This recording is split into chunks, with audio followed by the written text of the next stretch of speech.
మాచాని సోమప్ప గారు. తాతగారు చేసిన ఆ కార్యక్రమాలు ఆ తరువాత అది అలాగే నిలిచిపోయాయి. ఇప్పటికీ మనం తాతగారిని గుర్తు చేసుకుంటాం. ఆ తర్వాత ఎవరు కూడా అటువంటి కార్యక్రమాలు చేయలేదు. ఆయన చేసిన లెదర్ ఇండస్ట్రీ కానివ్వండి, లేకపోతే స్పిన్నింగ్ మిల్స్ కానివ్వండి, కోఆపరేటివ్ బ్యాంక్స్ కానివ్వండి, మిల్క్ ఇండస్ట్రీస్ కానివ్వండి, ఇలా ఒకటి కాదు రెండు కాదు, ట్రాన్స్పోర్ట్ కానివ్వండి, ఇలా దేశం మొత్తం మీద ప్రతి ఒక్క ప్రాంతంలో ఏదో ఒక వ్యవస్థని ఆయన స్థాపించి మనందరికీ కూడా, చేనేతలకు మనందరికీ ఒక మంచి గౌరవాన్ని ఇచ్చారు. ఇప్పటికీ కూడా ఈ రోజుకి కూడా మనం పద్మశ్రీ మాచాని సోమప్ప గారు మన యమగునూరు తాత అని చెప్పుకునే దానికి ఎంతో గర్వంగా ప్రతి ఒక్క చేనేత ముందుకు వస్తున్నారు. మరి ఇటువంటి సమయంలో ఇప్పటిదాకా రాజకీయంగా ఏ చేనేతలకి ఎవరికి ఇవ్వని అవకాశం మనకు మన వైఎస్ జగన్మోహన్ రెడ్డి గారు వైఎస్ఆర్సీపీ పార్టీ తరఫున 2014లో ఎంపీగా అవకాశం ఇచ్చారు, 2019లో కూడా ఎంపీగా అవకాశం ఇచ్చారు, ఇప్పుడు కూడా ఎమ్మెల్యేగా 2 ప్రాంతాలలో అవకాశం ఇచ్చారు. సామాజిక న్యాయం చేసేది అసలైన నాయకుడు మన వైఎస్ జగన్మోహన్ రెడ్డి గారు. బీసీ నినాదం తీసుకొచ్చింది ఎన్టీ రామారావు గారు అయినా కూడా ఎన్టీ రామారావు గారి తర్వాత మరి ఆ బీసీ నినాదాన్ని కంప్లీట్ గా దాన్ని భూస్థాపితం చేశారు ఆ పార్టీ నాయకులు. మరి ఇప్పుడు అసలైన బీసీ నినాదాన్ని ప్రతి ఒక్క ప్రాంతంలో సామాజిక న్యాయం అంటూ వైఎస్ జగన్మోహన్ రెడ్డి గారు ప్రతి కులానికి, ప్రతి ప్రాంతంలో ప్రతి ఒక్కరికి కూడా న్యాయం చేస్తూ యమగనూరులో చేనేత బిడ్డలు ఎక్కువగా ఉన్నారని మరి నన్ను యమగనూరు ఎమ్మెల్యే అభ్యర్థిగా ఇక్కడ నిలబెట్టడం జరిగింది.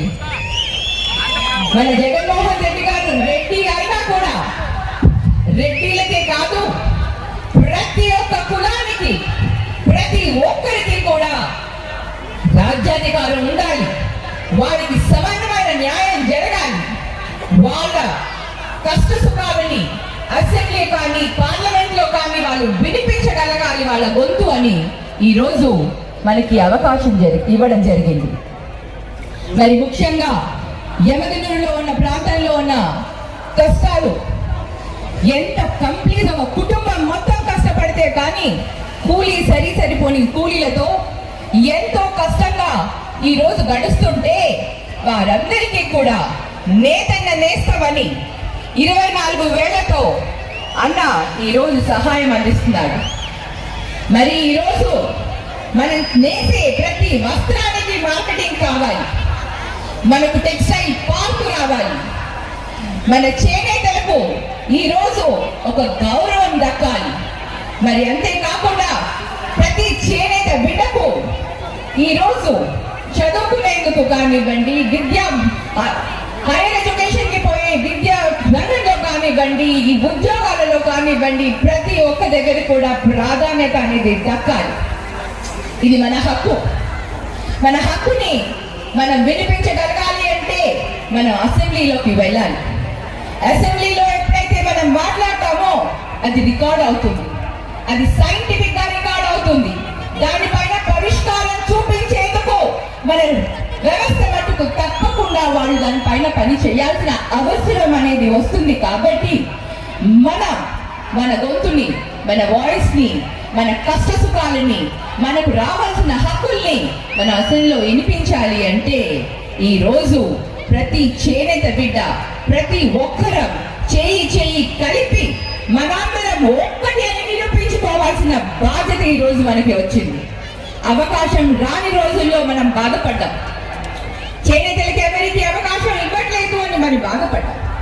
ఈ రోజు మనకి ఆ అవకాశం ఇచ్చారు కాబట్టి ఆ అవకాశాన్ని మనం అందరం కూడా సద్వినియోగం చేసుకోవాలని ప్రతి చేనేత బిడ్డను పేరున నేను అభ్యర్థిస్తున్నాను. మీరు నన్ను గెలిపించి అసెంబ్లీలోకి పంపిస్తే ప్రతి ఒక్కరి సమస్యలను కూడా